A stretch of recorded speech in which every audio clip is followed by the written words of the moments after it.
You're tuned in to Steve Megatron on Altered Geek. Hello and welcome to Altered Geek. I'm your host, Steve Megatron Phillips. Joining me in this adventure into geekdom is TFG1 Mike. You know, if there was ever time for me to drop a flucking F-bomb, it's right about now.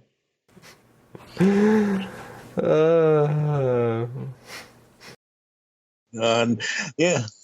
The internet is messed up. Oh, I just can't do it. So a lot has happened since the last time we released an episode. It's beginning to look a lot like madness. Everywhere you look. Yeah. I think that's the most musical I've ever been at any time in my 40 years on this planet. I'm so, thinking about actually turning that into a song. You should. And I don't like to sing, and that's the funny part, is I would sing it because I think it's funny. Oh, my goodness. So where do we start? Let's start with something to keep... Pain or happiness? It could be a bit of both. Let's start with the same trend that we've been going with the last few episodes, streaming.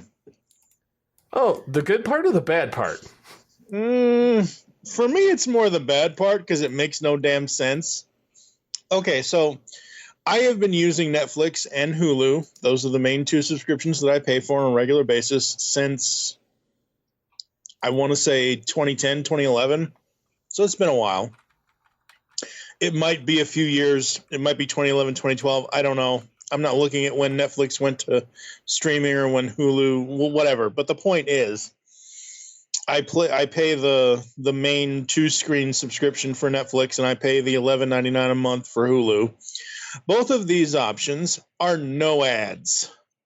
Yes, Netflix has the little previews of the show things, but it's not an actual ad. It's a rolling trailer of that show kind of thing. And I would be more than willing to pay for ad-free app service. More than willing to. Sadly, most of them are tied into cable companies or cable subscription packages, like insert ID Go, TLC Go, whatever Go app you can think of. It's tied to either Comcast or Spectrum or whatever. Anyway, but apparently everybody has to have their own app, and NBC Universal now has theirs. It's Peacock and all over the TV. So the Peacock TV app launched as of this recording today, July 15th, 2020. We, as Comcast/Xfinity Flex users, have had it for a couple of months now on our TV. Very rarely do I use it, but it's been included with our cable package. I would love to be able to do this for, the ad-free version of it, but even then they say it sucks. So it doesn't suck, but on the Peacock TV app website, there are frequently asked questions, as there always are. Are there other plan options? Yes. In addition to Peacock, our free plan, we also have Peacock Premium and Peacock Premium Plus. You can upgrade to Peacock Premium for $4.99 a month to unlock even more content, and then to Peacock Premium Plus for an additional $5 a month to watch without ads. Please note, due to streaming rights, a small amount of programming will still contain ads. Peacock channels events and a limited number of shows and movies. If you want me to pay you, let's say $9.99 a month for supposed ad-free, I don't want potential small amount of programming carrying ads.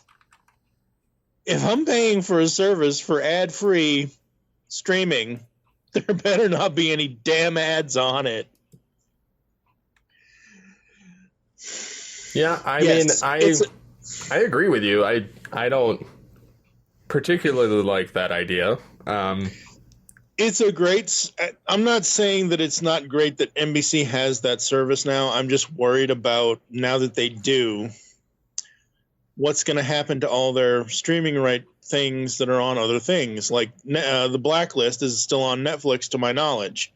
Well, I've been waiting for the 7th season to show up on Netflix. Well, now that they have Peacock, why would they put it on Netflix? They're just going to put the whole show on Peacock. Well, the other alternative is this could be a thing where Netflix pays NBC for the rights to get it.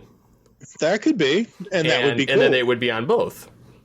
Right, exactly. Kind of like Star Trek. It's on Netflix, it's on Hulu, it's on Amazon, and it's on CBS All Access. So no matter what platform you're on, you can get Star Trek.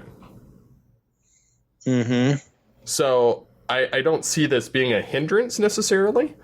However, I do know that Comcast owns NBC Universal. Right. So that leaves to wonder what they're going to have on this service. For instance, their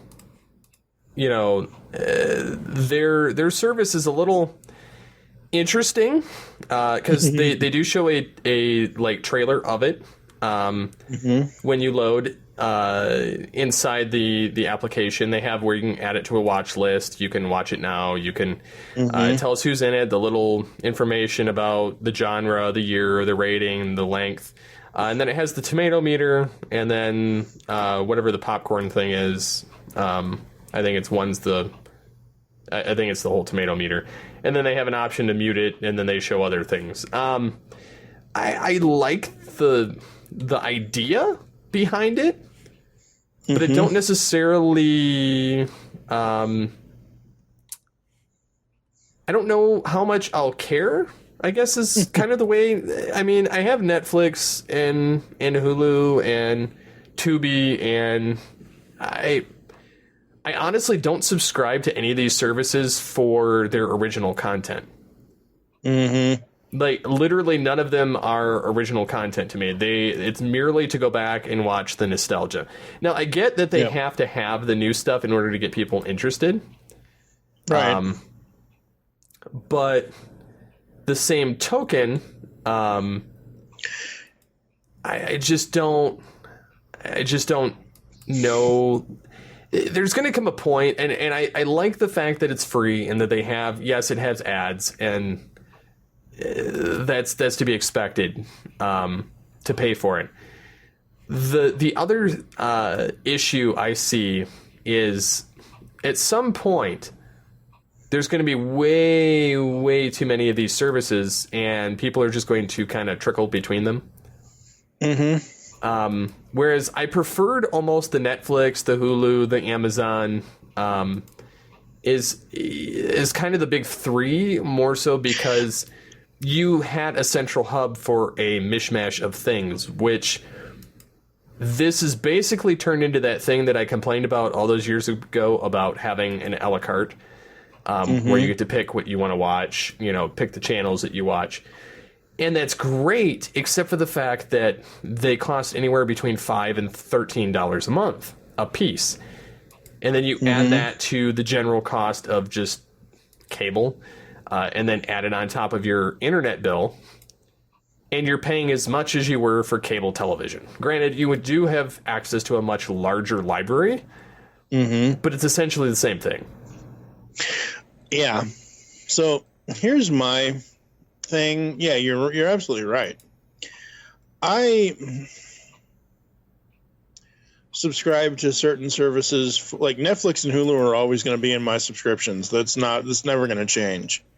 As long as there's still things on there that I can watch, kind of thing. But like Disney Plus, I just added that back to my subscription roundtable because there's stuff on Disney Plus that I want to see, or that in the future we want to be able to podcast about, and that's where those are. Sadly, one of our only failed podcasts at this point, Podcaster Meets World. We want to eventually get back to doing that, kind of a thing. Here's my problem with right now with Peacock. I'm looking through television shows. I'm looking through A to Z. They have Johnny Carson. Absolutely love it. Great. They have, they have a lot of the Oxygen stuff. Because again, as we said, this is NBC Universal. This is Comcast. So they're going to have what all their networks have, like In Ice Cold Blood, which is a true crime show on Oxygen hosted by Ice-T. I actually enjoy that show. They have Hunter on here, the old series Hunter. They have almost every spin-off of the Kardashians, yet they don't have the original Knight Rider on here, but they have Airwolf. I don't understand that. Because I know that they own certain things now that might have aired on other networks, like something from CBS is on Peacock, because that's, NBC owns the whatever. It just, I don't know. It's just crazy. The whole streaming thing, like you said, a la carte is crazy because, there's so many options to go to. There's Boomerang, there's Disney Plus, there's this, there's that. And choice is great. Having the choices is amazing. Paying for all of them is the problem. Mm-hmm. Yeah, I mean, like I said, I like the option but at the same time, I just feel like we're inundated with too many. Mm-hmm. And it just doesn't seem like it's going to stop. Nope. Yeah, I don't know. I wish that we had an easier way of going about it, but again, I just don't see it. Mm-hmm. So yeah, I mean, I guess, for today's clientele, it's great, it's fine, whatever. But ultimately, I just don't find value in any of this stuff anymore. Yeah. Now, what's funny is they do tell you how many days are left to watch it when you click on a movie. That's cool. So, The Parenthood with Steve Martin, 1989 movie, Mm-hmm. it says 16 days left to watch. Because I'm just kind of glancing through it as we talk, but overall, I don't particularly care for their interface. Although it is nice to not have a bombardment of a video pop up right when you load up, like Netflix. Yeah. They allow you to browse, but they also have this channels feature, which allows you to see live TV, which looks like you can actually watch you can actually watch live television. Yeah. So NBC cool. News now and some of the other stuff, they have Saturday Night Live Vault, and you can toggle between them through these different channels, which again is nice. Yeah, that is very cool. Perfect example of a show that they own that was on a different network. 2.5 Men was a CBS show, but because Universal, I guess, owned that show, they can have it on here, and they have, let's see, how many seasons? They have all 12 seasons, but you can only watch it with premium. Yep, which that's the case with a lot of it. Yeah. And then they have an Unsolved Mysteries channel. But yeah, I mean, I guess it's okay. But I don't know if I fully see the value in it right now.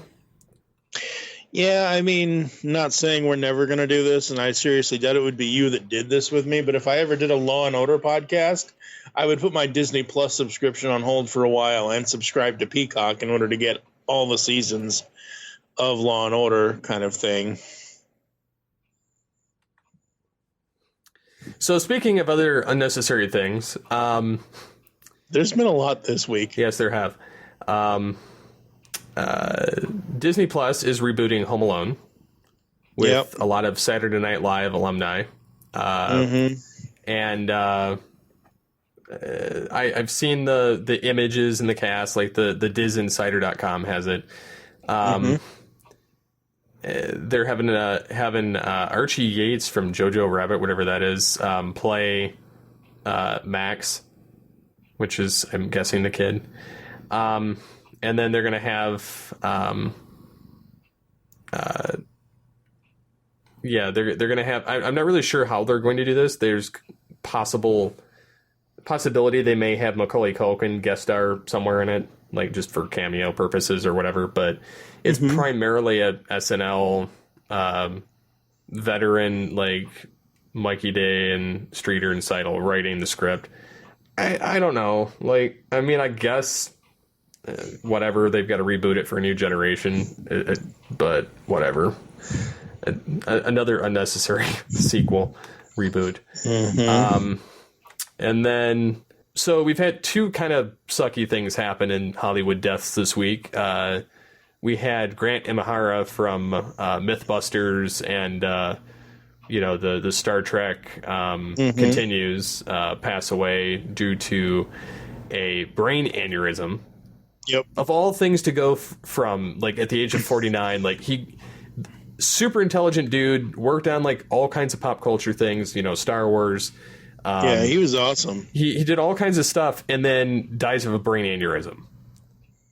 Like, it's crazy. Yeah, I mean, he did animatronics for the Matrix movies, Galaxy Quest, Van Helsing, The Lost World, Terminator 3, and Star Wars stuff, and he did all the Mythbusters and White Rabbit Project on Netflix, and to go out like that, it just kind of sucks. Yep.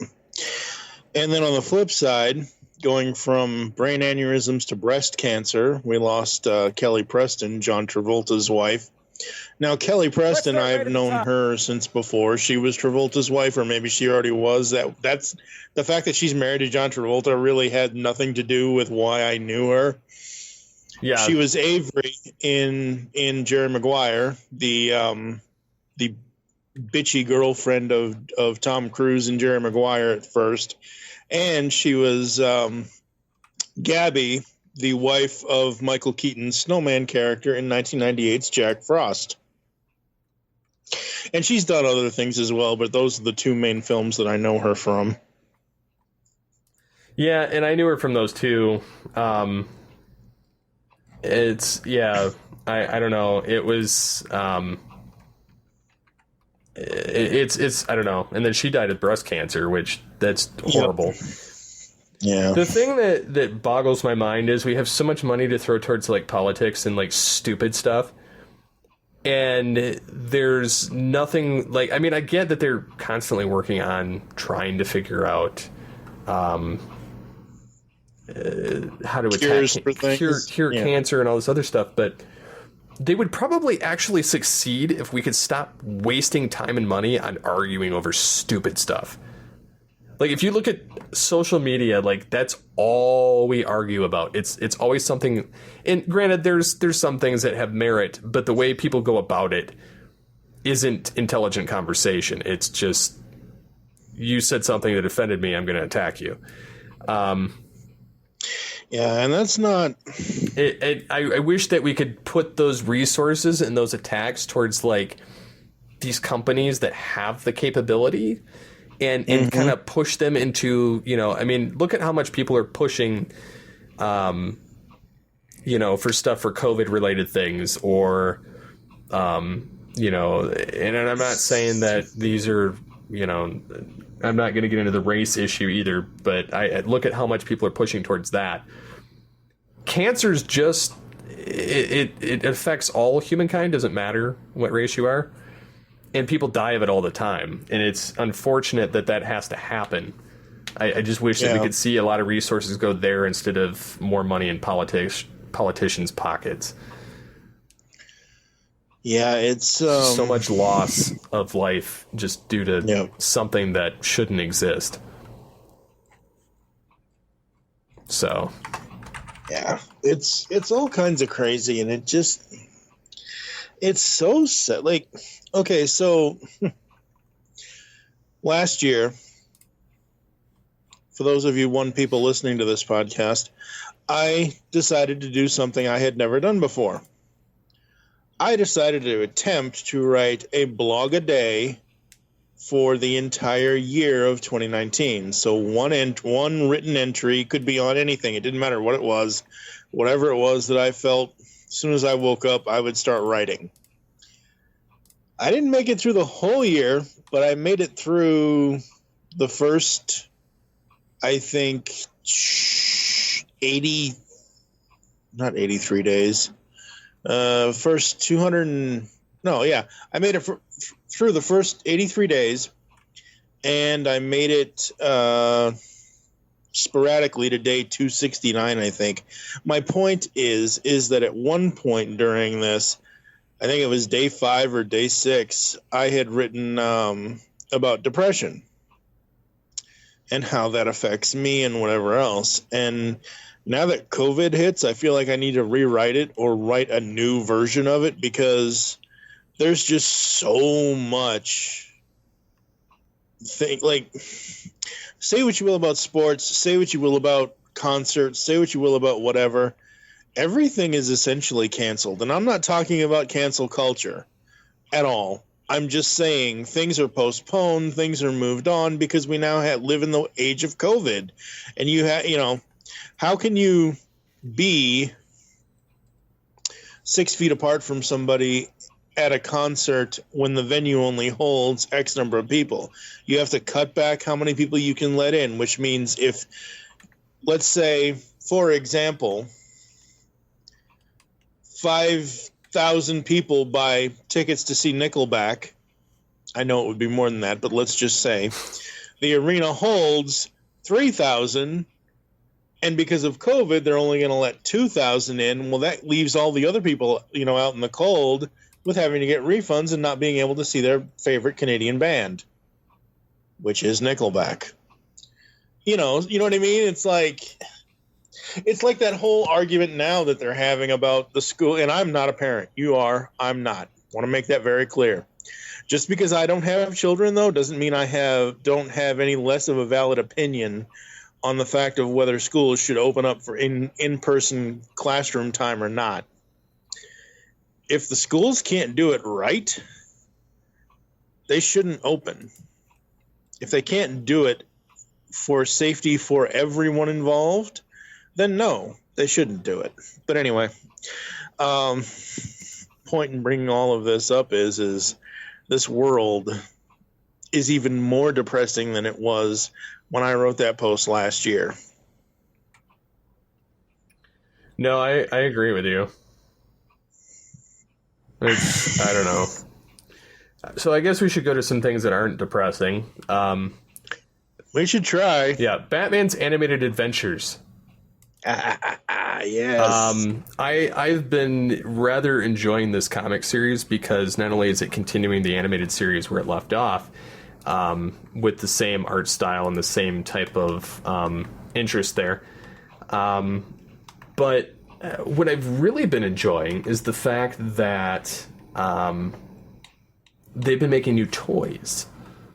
Yes, they have. And they're making characters that they're like they're making characters that people would actually want. So like the Azrael version of Batman that was previously in the Nightfall comics, they brought him to the DCAU. Yeah. And like the basic questions they're asking with this series that they're making is what happened after the show ended. All these characters that had been created, like Deathstroke, Red Hood, and all these other ones. It says this would be a cool way to continue the line and really create something fans would want to own. And so they have Deathstroke in the comic. They have the Red Hood. They're bringing some of the Dark Knight Returns with a DCAU flair to it. It's I don't know. I've really been enjoying this different take and the fact that they're kind of and you have Paul Dini and Alan Burnett and Ty Templeton, and it's so wonderfully done. And now that we're in this age of the DC collectors stuff where they can come out with these almost 10-inch figures that are fully articulated and detailed, much like their DCAU counterpart. It's really awesome to see that. Yeah, it is. And I really like the Batman the Animated Series new Batman figure. Like, honestly, I would probably get it. I think that it's actually they're 6 inches tall, Yep. which again That's is not terrible. It's relatively nicely cost too for the comics. They're just 99 cents. Yep. Which makes it super easy for wanting to subscribe. But DC Direct has done a bang up job on these figures, and honestly, I look forward to seeing what else they bring in from Batman's universe into the DCAU. Absolutely. Yeah, the figures look great. I think it's super cool that they're doing it.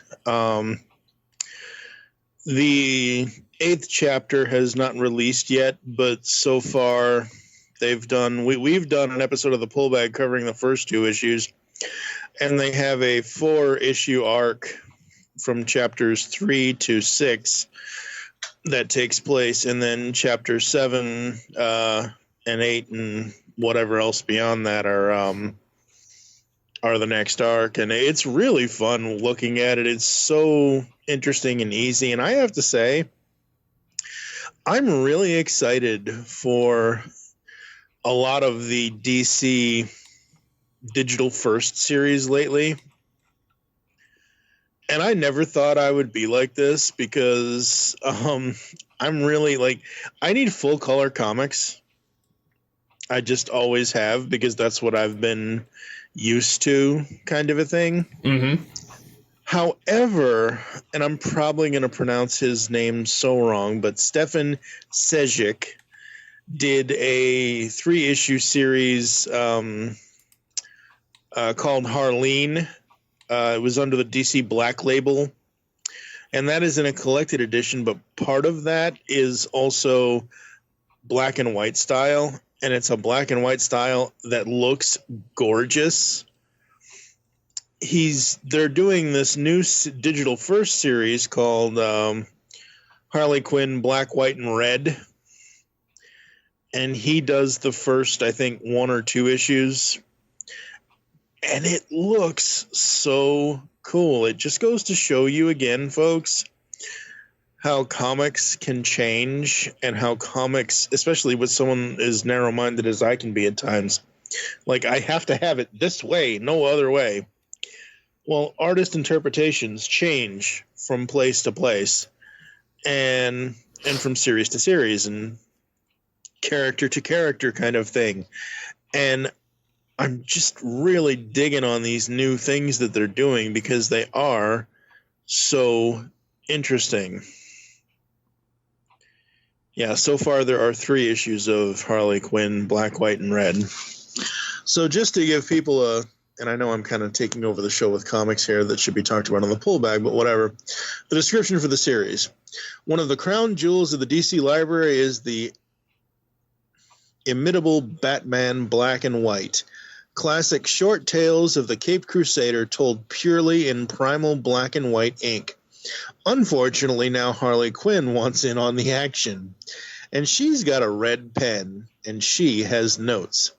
In Harley Quinn Black, White, and Red, 14 tales of Gotham City's craziest clown princess are presented in nothing but black, white, and a bold splash of red. See Harley and Ivy attempt to break into Superman's Fortress of Solitude. See how Harley's story unfolds in worlds beyond the DC universe, in the alternate timelines of Batman White Knight, Harleen, and the Harley Quinn animated series.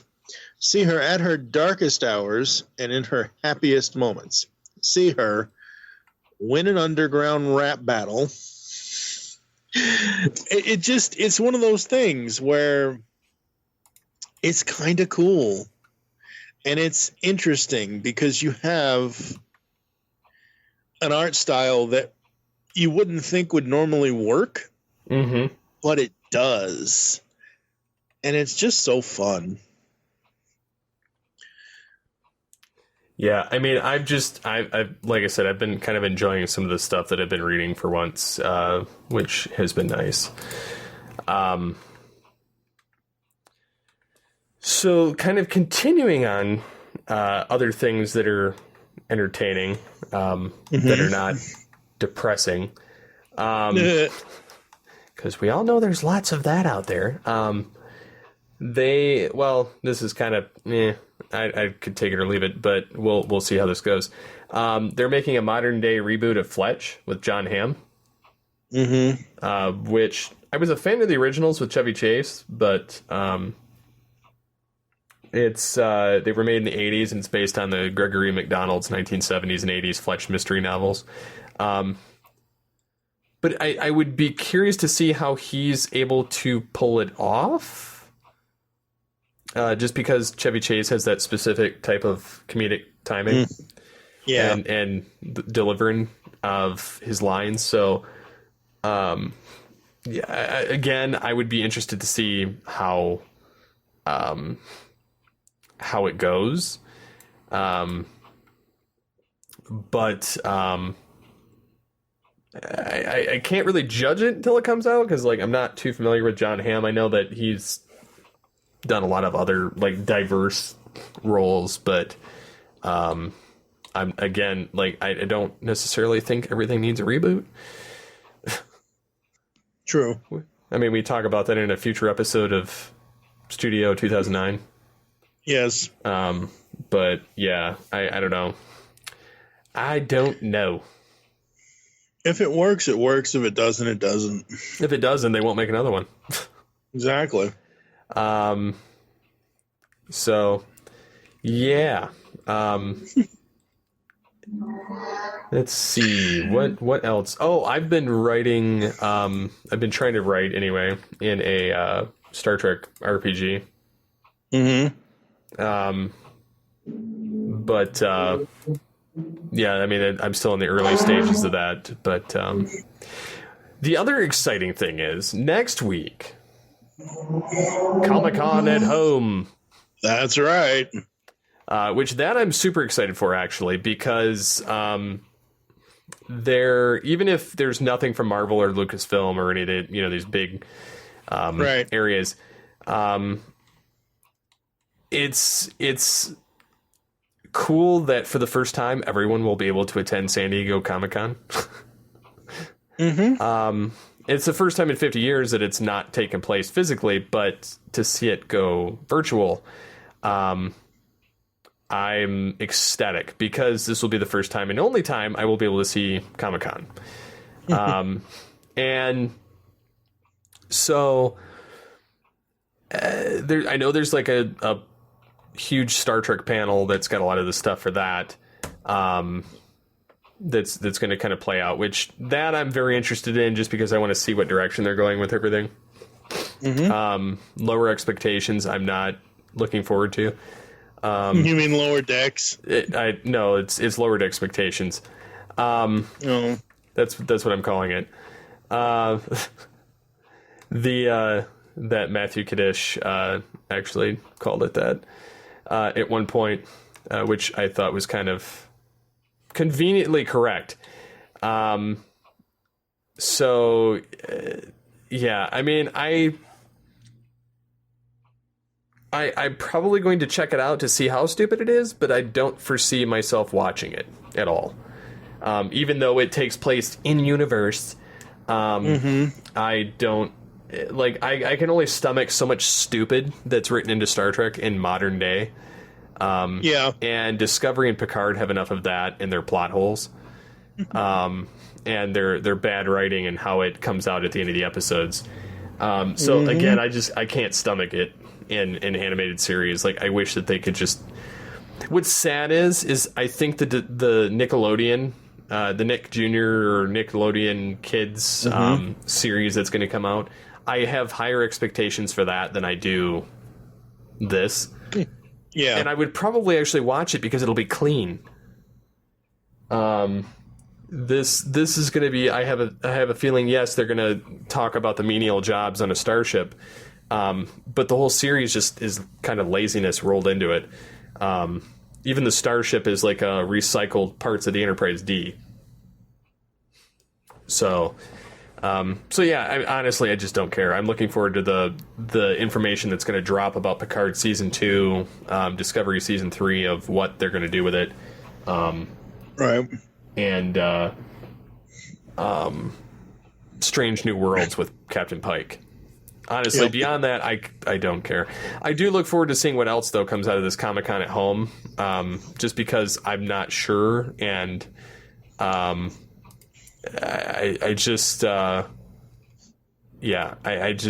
don't know how it's going to play out, and what exactly they're going to have involved, but it's definitely going to be something fun to check out for everyone involved. Mm-hmm. Especially with everybody being caged at home. Mm-hmm. And we have more awesome things as well. Because not only do we have San Diego Comic-Con at home, this news actually came out on your birthday this year. Starting today, though, July 15th through September 9th, it's free comic book summer. Obviously, due to COVID-19, Free Comic Book Day, which is normally the first Saturday in May, could not have happened. Well, they are turning it into Free Comic Book Summer. So what does that mean? The beloved event has been rescheduled and reworked to take place throughout July and early September in order to accommodate social distancing and store capacity regulations across the country, effectively make it Free Comic Book Summer.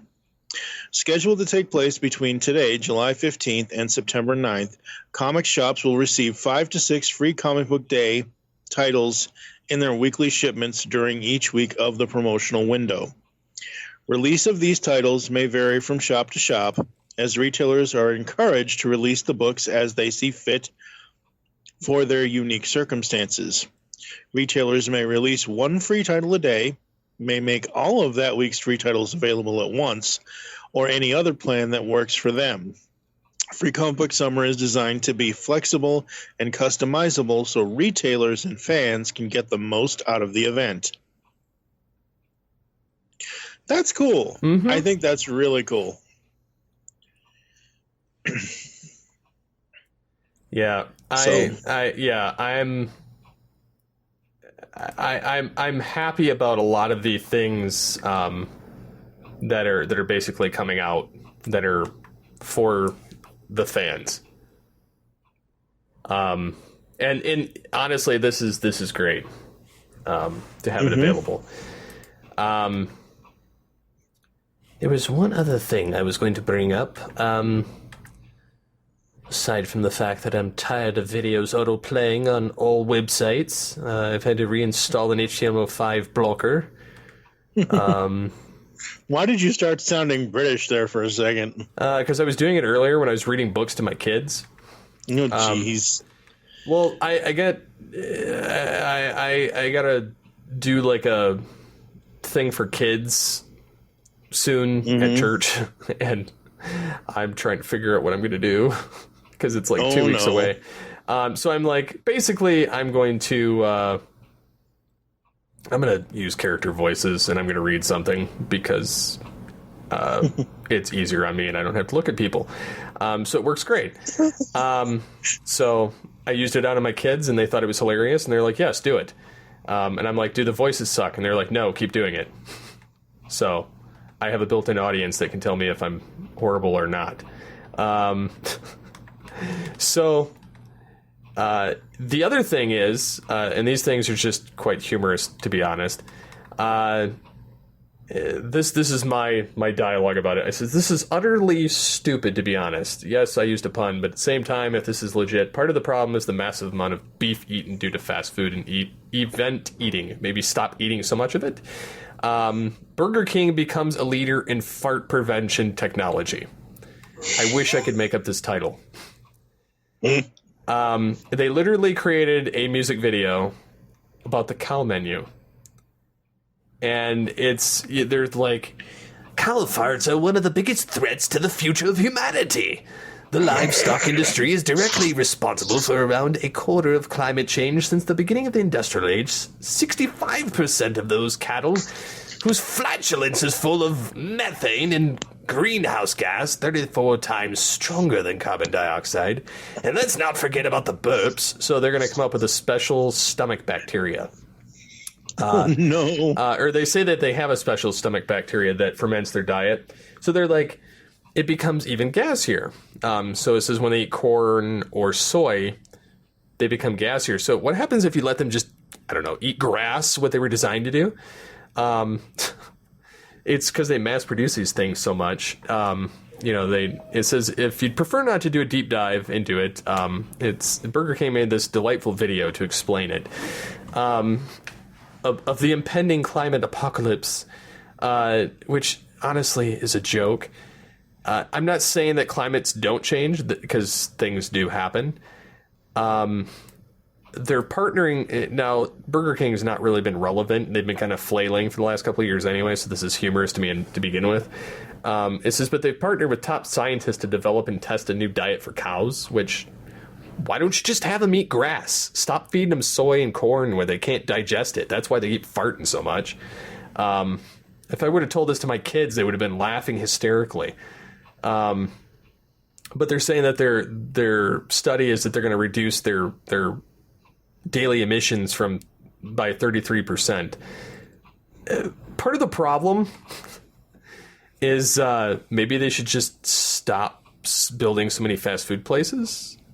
Like, I'm not saying that they aren't great in a pinch, but most people just rely on it for general eating. Okay. So here's where I'm going to jump in, folks. I was born, literally, I wish I had a picture of it, but I remember this clearly. I was born with an Oreo cookie in one side of my mouth and an ice cream sandwich in the other side of my mouth. For most of my life, my brainwaves have been salty, sweet, salty, sweet. Yes, my mom cooked great meals. Yes, we had fried chicken. We had mashed potatoes. We had American chop suey, if anyone out there even knows what that is. We had spaghetti. We had all the healthy stuff in the world. And yes, I did have healthy snacks at times too. However, now that I'm a 40-year-old adult who is obese as all hell, and I've been disabled all my life, I'm sorry. Like, a perfect example is the rant I went on yesterday or the other day on Facebook. The local post office is a 9-minute walk from my door to its door. It took me an hour. I'm 6 foot, 400 and something pounds. I walk all the time. Ever since we moved out here to the Pacific Northwest, I've been walking more in the last 6, 7, 8, 9 months, almost a year and a half now. We haven't been here a year and a half, but in the last year and a half, I've been walking more than I ever have in my life. But that walk nearly killed me. So yeah, on the way home, I stopped in to Subway to get a couple of their sliders that they have. Or like right now in our apartment out here in the Pacific Northwest, folks, apparently nobody believes in central air conditioning at all. It's a miracle if you find anywhere to live out here in Oregon or Washington State that has central air. So we have to use portable units because the apartments don't let you put in window units, and window units would be noisier than the portable units already are. We have one portable unit right now, and it's helping my wife get her through these trying times. Meanwhile, I'm sweating like a stuffed pig over here. Yeah, and I'm not saying anything. No. But my point in saying all of that is to say this. I am not like our apartment. If you took a temperature out in my room or out in our living room, it would probably say it's somewhere between 70 and 80 degrees in here. Why the hell would I turn on a 400-degree oven to cook a pizza versus calling Domino's or whatever? Insert whatever restaurant. Domino's did not pay for me saying that at all. I wish they did. I do like Domino's, by the way. I know you do. That's why I brought it up. Domino's is delicious. That's right. And healthy too, because you can put all kinds of vegetables on the pizza. Yes. Yes, you Anyway. can. Anyways. I'm not saying anything against people that are eating it. I'm just saying that part of the problem is we're consuming beef at such an exponential rate. Yeah. That we're creating the problem by making these cows have to eat so much that they cannot keep up with the way to feed them. And so the cheap way of doing it is by feeding them corn and soy, which they cannot digest, which is 90% of the problem. And that's why there's such a big deal over having them fed grass, because those ones are the ones that can actually digest it and they do not have the issue. So it's these mass feedlots where they stuff corn and antibiotics into these cows. Mm-hmm. That's the problem. Yeah, no, absolutely it is. But I'd much rather eat grass along with the cows. It's healthier. And honest, I don't want a cow farting on my food. I don't want gassy cow. I don't want gassy cow. Mm-hmm. Anyways, I don't know. It's funny to me. Yes, my family doesn't eat beef. We eat poultry, and fish. We just don't eat the other kinds. Not that I won't eat a hamburger. I have, and I probably would again if depending on where I go. But I don't. It's not one of those things where I have to have one. And there's other foods I'll eat. So it's. I like a good salad every now and again, loaded with all kinds of stuff on it, not just, lettuce. But anyways, but yeah, I mean, honestly, I think it's kind of humorous that this is a thing. I remember years ago, we kind of covered the, Beyond Burger and the, Impossible Burger, the meat replacement stuff, and they're good. They're not meat replacement good, but they are good. And, they're a lot better than those Boca burgers or some of that other stuff that they have, some of that weird fake meat. Those two at least bleed like real meat. Right. And actually it's not even blood. It's like a chemical that they put in it to kind of keep it so that when they freeze it, it doesn't destroy the meat. It's not actually blood. It just sucks it sucks the blood out with it a little bit. That's why it comes out colored, but it's not actually the blood. But regardless, right. It's funny to me that, so it's just crazy. And we all have different eating habits and whatever else. It depends on how we were raised. And yes, people can and do change and everything else. But for me personally, if I'm craving a burger, I want a real burger. I don't want a turkey burger or a chicken burger. If I wanted a turkey burger or a chicken burger, I'd have a chicken sandwich or a turkey sandwich. I don't know. Every time, because things are more expensive out here compared to Illinois and other places east of the Mississippi. Every time Karen has bought ground turkey to use with Hamburger Helper, at first I was like, that's not how that's supposed to work. But I tried it and I'm like, oh, it's just like Thanksgiving except on a nightly basis, because you're putting turkey in the Hamburger Helper instead of the actual hamburger. Mm-hmm. It is very good. It's very delicious. I enjoy it, but I'm like, it's Thanksgiving every day of the year. It's Groundhog Thanksgiving. No. So getting over to something else that is kind of quasi good bad, depending on how you look at it. NPR radio ratings collapse as pandemic ends listeners' commutes. Which I was wondering how this was going to play out. Because I knew NPR is like a juggernaut in the radio podcast space, especially with the amount of money that they pump into it. It says that their broadcast ratings for nearly all of NPR's radio shows took a deep dive in major markets this spring as the coronavirus kept many Americans from commuting. Says the network shows lost roughly a quarter of their audience between the second quarter of 2019 and the same months in 2020. people who listen to NPR shows on the radio at home before the pandemic, by and large, still do, but many of those who listen on their commute have not rejoined from home. And that threatens to alter the terrain for NPR, as they've anticipated that these changes would happen. And they expected them to take place over the next decade. And one of my coworkers used to work in public radio, or not public radio, but news broadcast. And he said that they anticipated that within the next 10 to 20 years, working remotely and changing the norm for media consumption Right. would happen. It's just that they didn't expect that a virus would kick it into high gear and make it happen at Sooner rather than later. Yeah. So they weren't totally ready for it, but they kind of knew it was coming, so they were a little bit more prepared. But they're saying that audience research shows that their audience is disproportionately made up of professionals who are able to work from home and who are interested in doing so even after the pandemic subsides. Like myself and a lot of the people I work with, most of us would prefer to work from home. We feel more, absolutely. I honestly feel more able to get work done, and not saying to like some degree, like, because there's sometimes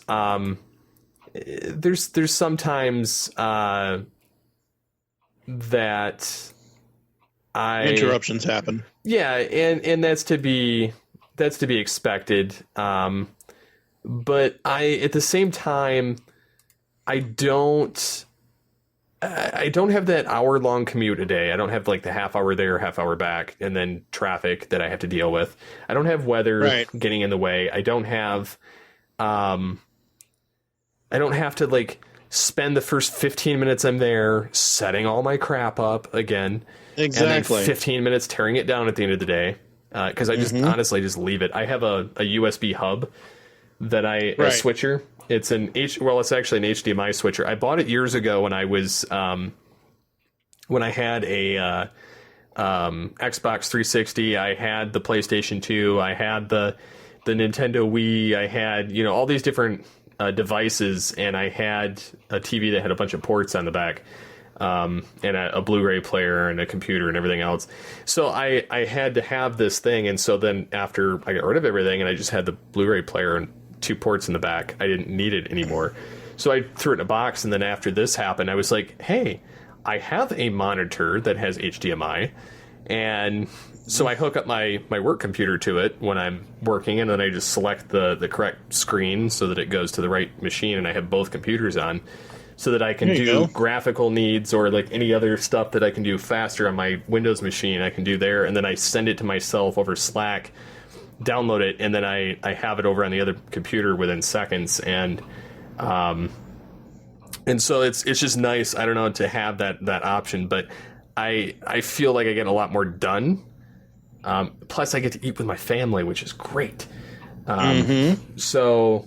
And if I need to take a break in the middle of the day to go take care of something, I can, and then I can come back later in the night. Which I've been known to do that. But honestly, I would prefer to work from home even after this is all done, other than production times. Right. No, absolutely. Yeah. Working from home is much better. Now, me personally, I don't have a job because I have 0 qualifications to get paid for anything other than being an idiot. And sadly, nobody's paying me to be unintelligible. Heck, not even the you-know-who is... Anyway. But it's one of those things where if I have to call perfect example is every month I have to call pods to make payments because that's how I have it set up. So our storage units that we're paying for, I have to call them and I have to talk to them, which is fine. I don't mind talking to people. Whatever. Well, now that we're doing this whole work from home thing, especially in the beginning when everybody was quarantined, even though most people still are, it's a clear difference from people working at home compared to when they were working at an actual office building, because you can hear things in the back, and I don't care. I don't care if I can hear your kid crying or your cat crying or whatever. Well, my cat, it's the joke of our Zoom meetings now. my cat sits on my lap. Whenever there's a Zoom meeting, my cat will jump up on my lap during the meeting. They're like, "Where's Kitty?" And then like all of a sudden she'll stand up and she'll try and pet my face, and then people start grinning. And then I push her down. I'm like, "Go away." And then there'll be something that'll happen, and she'll start talking. Like yesterday, we had a meeting, and my boss is in the meeting, like the head boss, like the main manager, and he's like, "What was it he said?" Give me a second. But yeah, I mean, it's humorous though, because like now when I go into a meeting, they're like, "Where's your cat?" Because like they know that the cat shows up during meetings, and so here it is. Because I sent this to my boss yesterday. So I screen capped the meeting because humorous stuff is humorous. And the main manager, he goes, "Dude, white cat in a chair make you a super villain." And I says, "Yeah, it does, doesn't it?" I says, "She's my meeting cat. Whenever I'm in one, she has to be here." And he puts LOL. So at the end of the meeting, just to kind of mess with everybody, I says, "By the way," I says, "I'm not a super villain." And then they're like, "What?" And he says, "You look like that." He says, "What's that character?" And because like my chair and everything, he's like, he says, the bad guy from Inspector Gadget. And I was like, and I because I haven't used my Dr. Claw in a long time, and I thought it would be hilarious, and so I used it on point. So my cat's sitting on my lap, and I'm have my hand on her and everything, and she's going, and I go, "Next time, Gadget." And then they all started just laughing hysterically, like everybody in the meeting. It was a great way to end a meeting, by the way, but they're like, "Oh, that was Steve, impromptu, that was great." So yeah, it was, like I said, it was a lot of fun having that aspect. And people just kind of expect it at this point. Like I'll see other people's kids run through the background, or, somebody will be like randomly like, "I'll be right back." Cause like you'll have back-to-back meetings. Sometimes they're like, "I gotta pee." And then they'll just like disappear or something, or "I had too much to drink." And then they'll go away and like come back like 5 seconds later. But I don't know. It's humorous either way. Like I prefer it, but, kind of going back to NPR from this tangent, they're saying that due to the plunge in radio listenership, their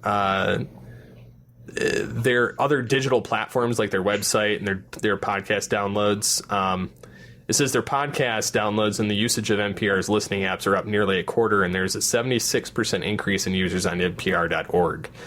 Because of this. So basically what it's alluding to is people aren't listening to it on the radio, but they're tuning in on their computers and letting it run while they're working. So, and honestly, like sometimes I'll listen to a webinar on my computer, like I'll turn on the sound, and when I have nothing to listen to, like once in a while, I'll turn on a webinar, put my headphones on, and then just work. And I'll pick up some useful tidbits, because usually it's about podcasting or voice acting or something, and then I'll go back to, normal operation, while I'm listening. And it's just, I don't know, it's kind of nice in that aspect. Plus I'm sitting in my own environment, so it's very comfortable. Exactly. And the only other thing I don't like at least right now, like I didn't mind necessarily going into work. The other thing I don't care for right now specifically is when you're going to an office and then you have to disinfect your area. You have to wear a mask whenever you're not in your cubicle. You have to clean the bathroom when you go to the bathroom. You have to clean the kitchen if you have to heat up your food. And so honestly, it's too tedious. Yeah. And I get the protocol. I get it. I understand it. And I have no issue following directions. Like that's not my issue at all. I just don't like, if I'm going to have to go to all that extra work, I might as well stay home. Yeah, exactly. And just live in my own ecosystem that I can do as I please, and it affects no one but my household. Yep. Yes, I don't leave the house, which is kind of a double-edged sword, but I used to work from home like for 18 months when I worked for the Blaze, and it wasn't that bad. Nope. So, but I think that about rounds everything up. Like, so I guess the questions to the listeners are,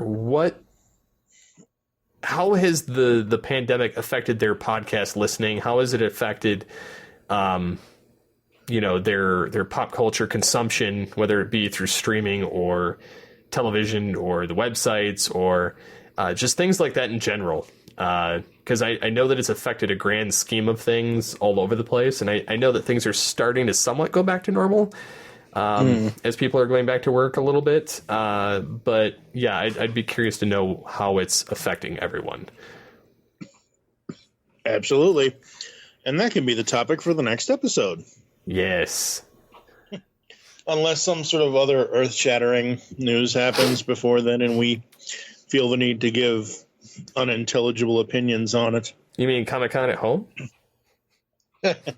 Well, there's that too. Yes, that's pretty much what the next episode's going to be. So they can expect a lowdown of that. At least for what has come out by the time we record this. True. Because I think it starts on like a Tuesday, so they'll have like a Tuesday and Wednesday's info, and then they'll have to wait till the following week to get the rest. And then we'll probably do like a Tuesday edition or something the following week. Probably. So, anyways, so we have been. I am the great one. I am Steve Megatron. No. Yes.